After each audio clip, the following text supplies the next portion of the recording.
आइए दोस्तों, बात करते हैं एक और कहानी की जो एक हकीकत की घटना पर आधारित है। उससे पहले हमारे चैनल हॉरर वाइब्स को सब्सक्राइब कर लीजिए और बेल आइकॉन दबाइए ताकि ऐसी ही और कहानियां आप तक पहुंचती रहें। दोस्तों, पिछली कहानी में हमने सुना कि किस तरह राघव और उसके दोस्त मजाक मजाक में उस शिवकुटी हवेली में चले गए थे जहां आधी रात को उन्हें अजीब आवाजें सुनाई थी। और जब राघव ऊपर गया तो उसने एक औरत को देखा, सफेद साड़ी में लिपटी, जिसका चेहरा पूरी तरह जला हुआ था। उसकी भयावह चीख ने राघव को बेहोश कर दिया और उस दिन के बाद से राघव कभी भी पहले जैसा नहीं रहा। अब आगे हवेली से लौटने के बाद राघव की जिंदगी बदल गई थी।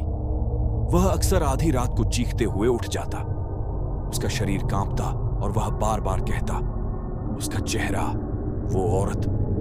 गांव के लोग डर गए और कहते, हवेली का श्राप अब राघव पर सवार है। गांव के बुजुर्गों ने बताया कि कई साल पहले उसी हवेली में एक औरत को जिंदा जला दिया गया था। कहा जाता है कि वह ठाकुर परिवार की बहू थी जिस पर तांत्रिक विधियां की जाती थी। उसी की आत्मा अब हवेली में भटकती है। राघव का परिवार हार मान चुका था। तब गांव वालों ने एक पंडित जी को बुलाया। पंडित जी ने कहा, यह आत्मा बहुत शक्तिशाली है। इसका अंत केवल तब होगा जब इसकी अधूरी कहानी पूरी होगी। उन्होंने गांव वालों को चेतावनी दी कि हवेली में जाना जानलेवा हो सकता है। राघव, पंडित और कुछ बहादुर गांव वाले मिलकर हवेली पहुंचे। दीवारों पर जली हुई उंगलियों के निशान दिखते। पुराने कमरों से रोने की आवाजें आती। अचानक खिड़कियां अपने आप बंद हो जाती। राघव को बार बार वही औरत दिखती जो उसे हवेली की ऊपरी मंजिल की ओर बुलाती।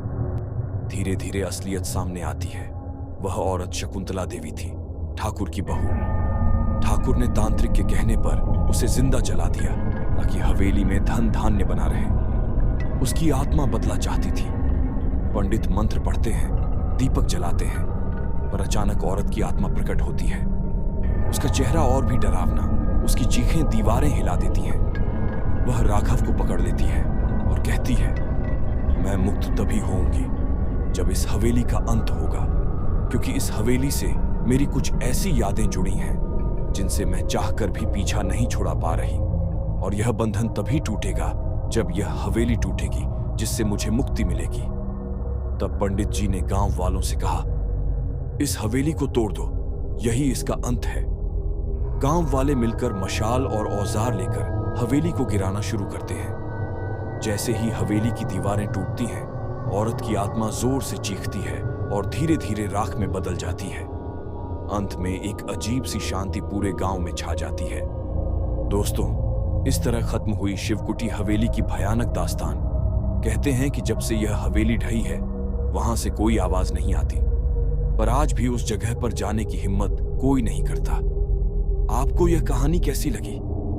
अगर आप भी ऐसी सच्ची घटनाओं पर आधारित कहानियां सुनना चाहते हैं तो हमारे चैनल हॉरर वाइब्स को जरूर सब्सक्राइब कीजिए और बेल आइकॉन दबाइए। और याद रखिए, हर अंधेरी जगह खाली नहीं होती। मिलेंगे एक नई वीडियो और एक नई कहानी के साथ। तब तक के लिए जय हिंद, जय भारत।